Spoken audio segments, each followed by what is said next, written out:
Voilà, pour accueillir Mariam Belahsen. Salut Mariam, Salut Ali, comment ça va? comment vas-tu? Ça va, ça va.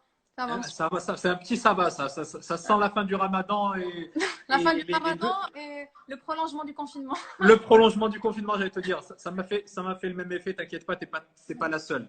Alors, cinéma donc avec Mariam Belahsen, et aujourd'hui, tu as choisi de nous parler d'un film et surtout d'un réalisateur assez atypique, en l'occurrence Les Noces funèbres de Tim Burton.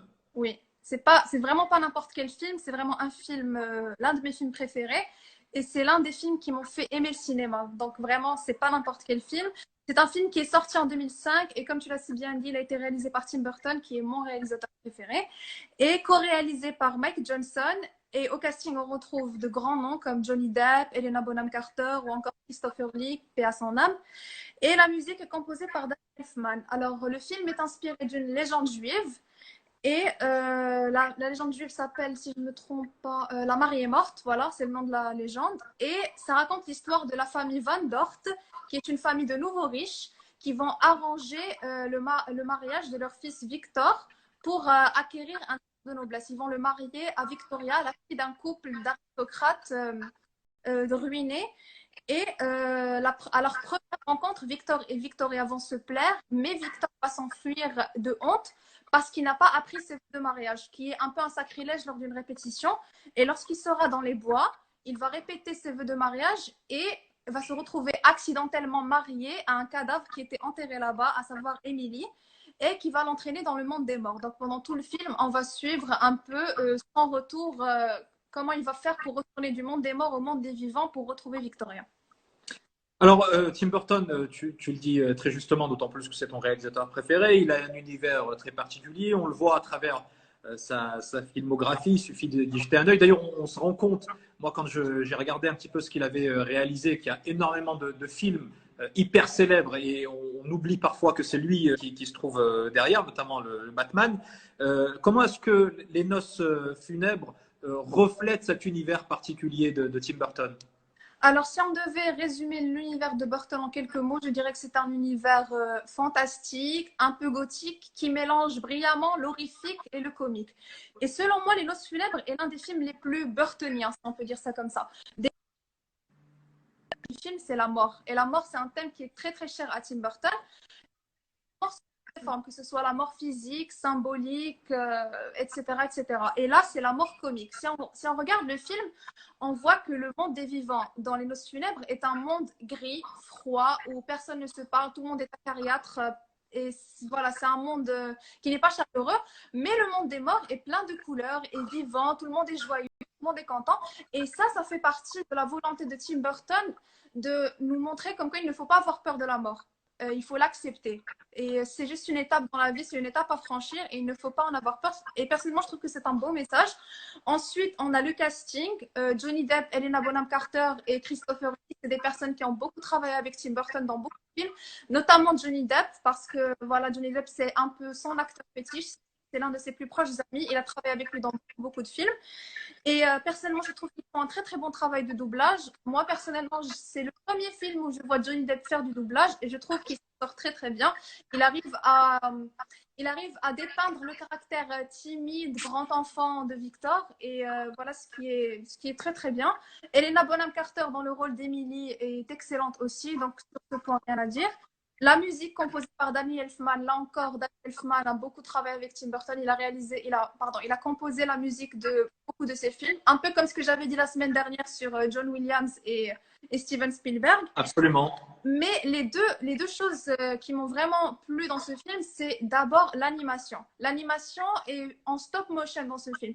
Pour ceux qui ne savent pas c'est quoi la stop motion, c'est pas comme l'animation 2D où c'est des dessins. Ici, c'est des personnages, des décors qui ont été vraiment fabriqués et qu'on fait bouger. Et on les bouge en fait Exactement. vraiment petit à petit pour ensuite, en mettant l'une des images à la suite de l'autre, donner cette impression de mouvement. Exactement, voilà.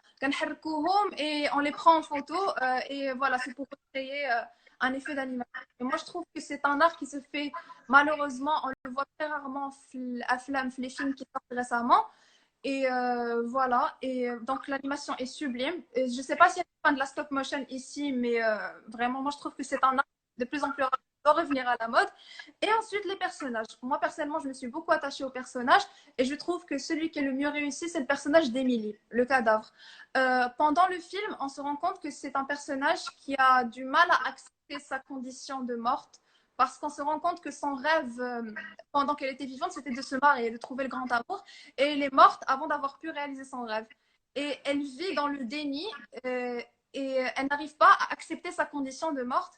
Et pendant tout le film, on va la suivre avec l'aide de Victor, avec qui elle va nouer une très belle amitié. Elle va petit à petit apprendre à accepter sa condition de morte jusqu'à ce que ça l'amène à sa libération. Et voilà. Et aussi, j'aimerais beaucoup parler du couple Victor et Victoria, que je trouve très mignon, parce que je sais qu'il y a beaucoup de fans du film qui n'aiment pas forcément ce couple, mais moi je trouve qu'ils sont très attachants. Ils sont tous les deux dans la même condition, tous les deux ont vécu avec des parents qui ne leur donnent pas beaucoup d'attention, ils ont vécu dans un monde froid et ils se comprennent parfaitement. Et même s'ils se sont rencontrés dans un contexte de mariage arrangé, ça n'a rien changé à leur attirance et vraiment je trouve ça beau.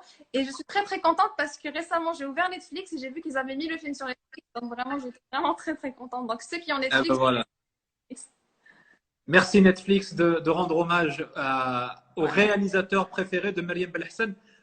Deux choses. Je ne sais pas si ça va être une colle, mais moi, j'avais pas vu Les Noces funèbres. D'ailleurs, tu m'as donné envie de le voir, comme à chaque fois que tu nous parles d'un film.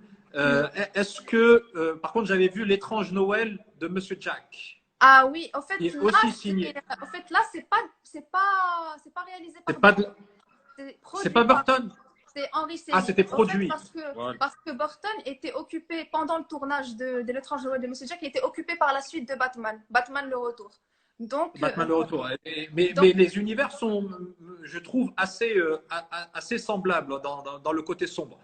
Oui, parce que c'est lui qui a dirigé le projet, mais il n'a pas pu être présent pour assurer la réalisation. Mais sinon, la musique par Danny Elfman, l'animation et les personnages, c'est lui qui les a créés, donc c'est un peu son film. C'est juste que la réalisation...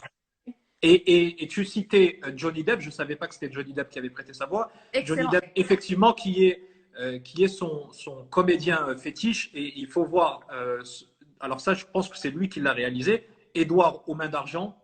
Oh oui, c'est, je crois, mon film préféré de tous les temps. C'est-à-dire numéro 1 dans Édouard aux mains d'argent. Et c'est juste poétique, magnifique, avec ce personnage qui a des lames au bout des doigts, et c'est vraiment un film aussi à voir.